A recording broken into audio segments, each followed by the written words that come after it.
It depends on the book. If I'm doing a journal of my adventures, it's the very word journal, or day-to-day operations that I've experienced on remarkable journeys throughout this planet. If it's fiction, I wish to share my imagination and usually try to keep a very quick pace. I enjoy reading as much as writing, and I don't like authors that do landfill, as I call it. Well, I try to bring in aspects of movies that I've seen and try to basically use the old school way of doing it, where I provide for hints of something to come.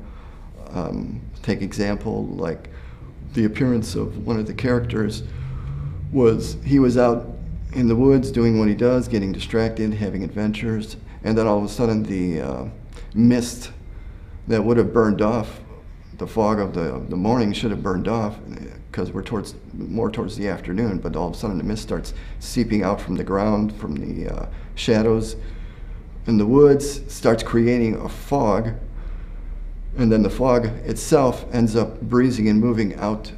He follows the fog, and fog collects over a large pond in the middle of the woods, and as it does that, it tends to then shape itself, and as it's shaping itself, slowly we see the appearance of the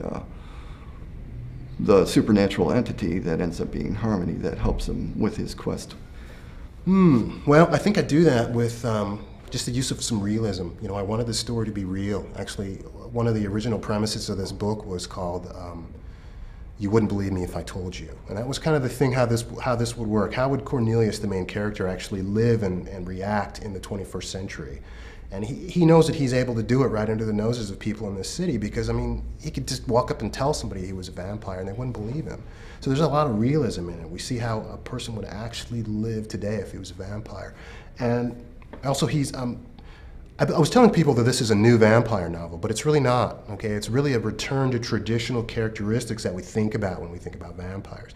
And I think right now people are wanting something fresh and new, and I think they're looking to go back to that traditional type vampire, that strong character that I think we've lost over the last several years. And it's been work. I've had fantastic feedback from this book. And again, Barnes & Noble picked it up, and now they sell it across the country too, so it's been good. Well, I have a degree in creative writing, and I've been writing for a long time. I was a journalist for over 20 years. That teaches you to be concise. I was a columnist as well for many years, and so they were usually humorous columns, which I really enjoyed. So I tried fitting the best of everything in there, just plain good writing, tight, a lot of action, very visual. I like to pull all the senses in. Some of the feedback I get is that, I feel that I'm there. People feel they're experiencing the novel as they read it, which is a great thing about a novel, is that you can get right in someone's head. You can describe absolutely anything without having to, and to have an elaborate set or many characters that you have to actually pay. So, writing is actually a great venue. By having a story where the action moves along quickly. I try not to use long descriptive passages. Some people like that. I don't, so I don't write like that. You need to start your book off with some very compelling drama. So this current book starts out with the earthquake and how this family survives or does not survive the earthquake. And then the story itself starts out with a hospital-based crisis, and one that you don't often see on TV and different places. You don't usually see pediatric emergencies. So I'm hopeful that, although it starts out very rough, that the contact that is made between the hero and the heroine, that will hold people.